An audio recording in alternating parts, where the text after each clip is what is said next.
Hey there, friends. Welcome back to another episode of the Bible in Life podcast. My name is John Whitaker.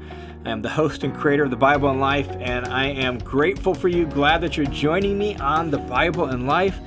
Here's what I can't believe. By the time this episode is released, it will be only about a week and a half till Christmas. How in the world did that happen? I feel like this year just raced by. So many things have happened. And it's just flown by. And so here we are at the end of another year, approaching another Christmas. And I'll have to admit, my Christmases over the last handful of years have gotten really exciting again just because of grandkids in the house coming over and their excitement and their joy. It is an incredible blessing. So I don't know how the Christmas season strikes you. I don't know what your holiday plans are. But I pray that somehow in the midst of this Christmas season, whatever the struggle, whatever the difficulty, whatever the excitement, whatever the tradition, whether you're going to be with family or apart from family, I pray that somehow in the midst of this season, you can experience not just the wonder and the magic of the Christmas season in your cultural context, but more profoundly, the wonder and the amazingness of the fact that Jesus came to us. And so last week, in that spirit, we began a 4-part Advent series. And as I noted, we're a little off the Advent calendar. We're actually going to finish our Advent series after Christmas, completely going against the traditional calendar. But that's just the way things kind of fell for us this year. And so we started our Advent series, and we began last week by just talking about the Advent theme of hope, and that Advent itself, and hope in particular, really invites us into a posture of waiting and watching with eagerness and with anticipation. For the Jews leading up to the first advent of Christ, that posture of waiting was, when is the Messiah going to come? When is God going to free us from our oppression? And for us today, we still exist in that posture of waiting, wondering, when is the final day going to come? When are all things going to be made new? When is the restoration of all things going to happen? And that's what we're waiting for. And so we exist in this posture of waiting. And so we introduced our Advent series last week by exploring that theme. And today we want to pick up with another traditional Advent theme. We want to look at a handful of texts that kind of explore and revolve around this theme, and that theme is the theme of joy.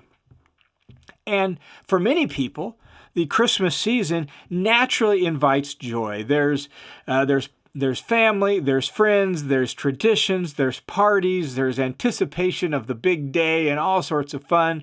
For some people, the shopping and the buying of gifts and the wrapping of gifts, that's just something so exciting. And there's natural joy. For other people, the Christmas season doesn't invite joy. It invites sadness, sense of grief and loss and loneliness and heartache. And so Advent reminds us of joy. And we want to explore that theme by looking first at a passage, again, another traditional Christmas passage, another traditional Advent passage, Isaiah chapter 9. Isaiah 9 we looked at last week with the promise of the coming Son who's going to bear the government on his shoulders, and he's going to bring righteousness and justice to the world. Well, we pick up this week with Isaiah 9 at the very beginning of the chapter.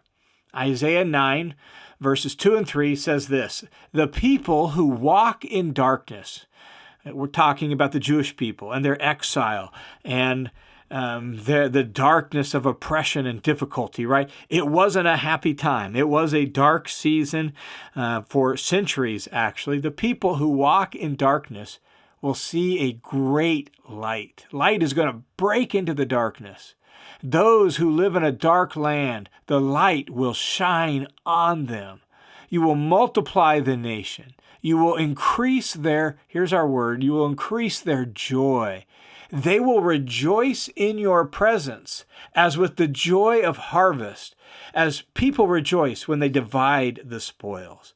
So this was the promise. This was the picture painted. This was one of the things the Jews in the centuries leading up to the coming of Christ, this is one of the things they were counting on, waiting for, hoping in. When will the light break through? When will oppression be ended? When can we rejoice in God's presence as with the joy of harvest? They were waiting and watching and hoping and longing for these words of Isaiah chapter 9 to be fulfilled. And here's what Matthew writes in the Gospel of Matthew. Matthew chapter 4 actually harkens back to Isaiah 9 and says it came about in the ministry of Jesus.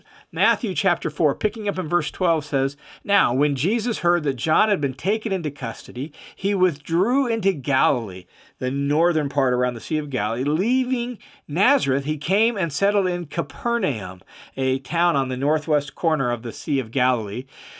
So he came and settled in Capernaum, which is by the sea, in the region of Zebulun and Naphtali. This happened so that what was spoken through Isaiah the prophet will be fulfilled. The land of Zebulun and the land of Naphtali by the way of the sea, on the other side of the Jordan, Galilee of the Gentiles. The people, here it is, Isaiah 9, the people who were sitting in darkness saw a great light, and those who were sitting in the land of the shadow of death, upon them a light dawned. And so Matthew is saying, look, here in this person, in Jesus, in his first advent, this passage and promise from Isaiah 9 is fulfilled. And notice what Isaiah 9 promises, that when that happens, you will increase their joy. They will rejoice in your presence as with the joy of harvest, as people rejoice when they divide the spoils of war. Notice all the references to joy. Joy, rejoice, 4 times in 4 lines.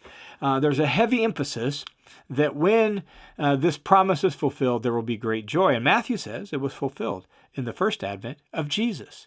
And that brings joy to the world. And notice, think about what Isaiah 9 says. You will increase their joy. They will rejoice in your presence. And then these last 2 lines, as with the joy of harvest, as people rejoice when they divide the spoils. At harvest time, it's naturally a time of celebration.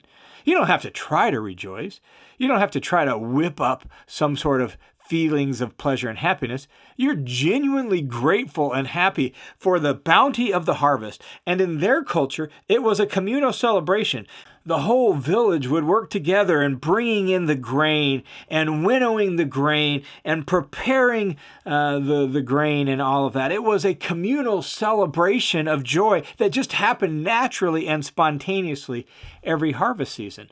The same is true with the picture of those dividing the spoils of war. Like, victory has been won, oppression has been dealt with, our enemies have been repelled, and now we celebrate and we rejoice for our victory. That's the picture of this spontaneous, exuberant, natural rejoicing. Matthew says that this promise was fulfilled, this great light dawned, when Jesus first came into the world.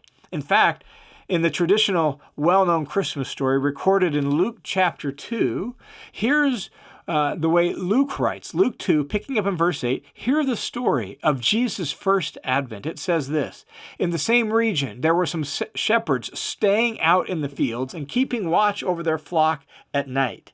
And an angel of the Lord suddenly stood near them, and the glory of the Lord shone around them, and they were terribly frightened." So this display of these spiritual beings all of a sudden bursting into the night caused these shepherds to quake with fear. But then look what the angel says to them. Verse 10, "And the angel said to them, 'Do not be afraid, for behold, I bring you good news of great joy, which will be for all the people. For today,'" what's the good news? "For today, in the city of David, there has been born for you a Savior who is Messiah, the Lord." And so this news of Jesus' birth, this first coming, this first advent of Messiah, the Lord, Jesus, our King, is good news of great joy. And so we celebrate at Advent season, at Christmas time, joy.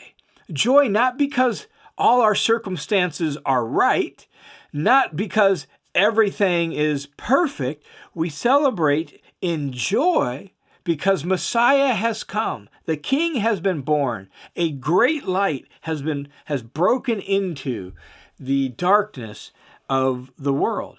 And that kind of joy happens just because the way people celebrate at harvest, the way people celebrate when victory has been assured. It just happens. And so this season is a season of rejoicing to remind us of good news of great joy, not good circumstances and good feelings, but good news. The King has come.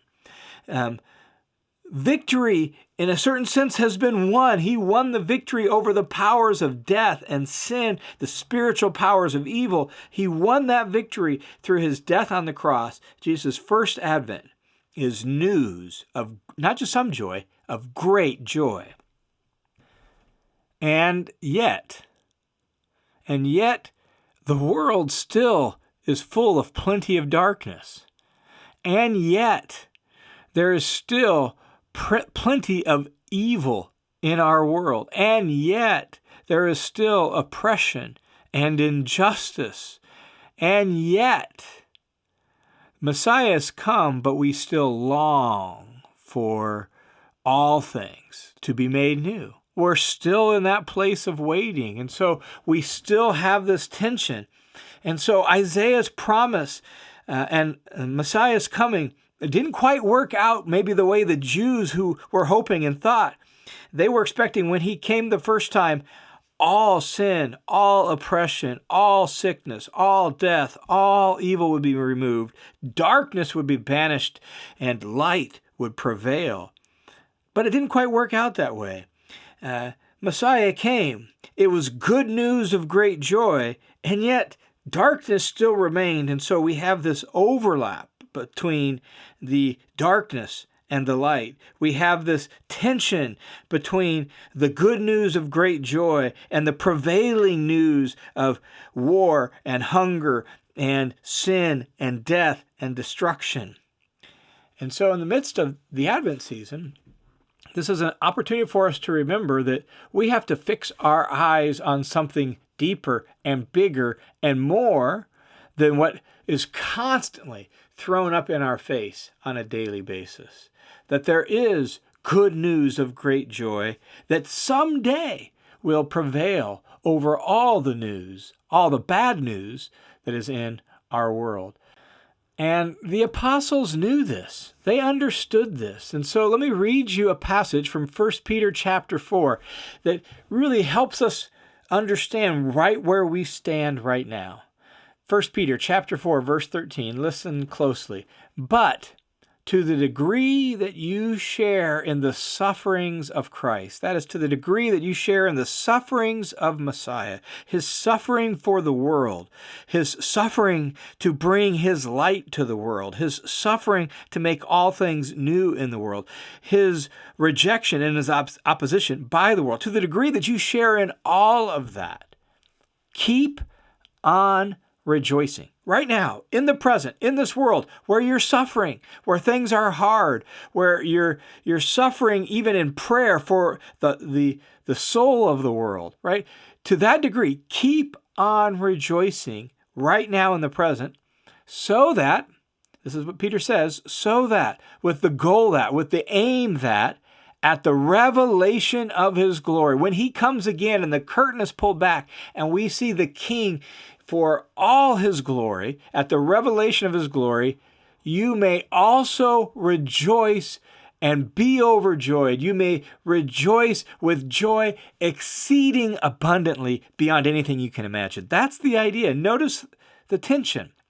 You share in the sufferings of Christ. You're waiting for the revelation of his glory. But even now in the meantime, you can keep on rejoicing because you know that when his glory is fully revealed, there's going to be joy beyond anything like you've ever experienced. And that, my friends, is the Advent hope. The first Advent brought good news of great joy. And the second Advent of Messiah will bring joy beyond anything we have ever experienced in life. Both happen not because we whip up feelings of joy, but because we fixed our hope. We hitched our wagon, so to speak, to Messiah and his kingdom. And we're counting on that to restore all things and to bring joy like the joy of people at harvest, to bring exceeding rejoicing when oppression is done, the war is over, and all things are made new. So that's our Advent hope. And we stand in the present as people marked by great joy because we look back and we know the King has come. And we know that the King has defeated sin and death and the spiritual forces of evil. And so we rejoice in that news. Even now in the midst of our suffering and the difficulty of this world, we rejoice today, but we do so looking forward, knowing that there's even greater joy that we can barely even conceive of now. There's greater joy to come when his second advent is revealed. And so, my friends, this Advent season, I pray that you will rejoice exceedingly. You'll keep on rejoicing regardless of what's happening because your King has come and your King is coming again, and he will make all things new. All right, thanks for tuning in to this episode of the Bible and Life podcast. I pray you have a blessed Christmas season, a blessed Advent season with your eyes fixed fully on the good news of Messiah and his coming once and his coming again. God bless. I look forward to talking with you again next week.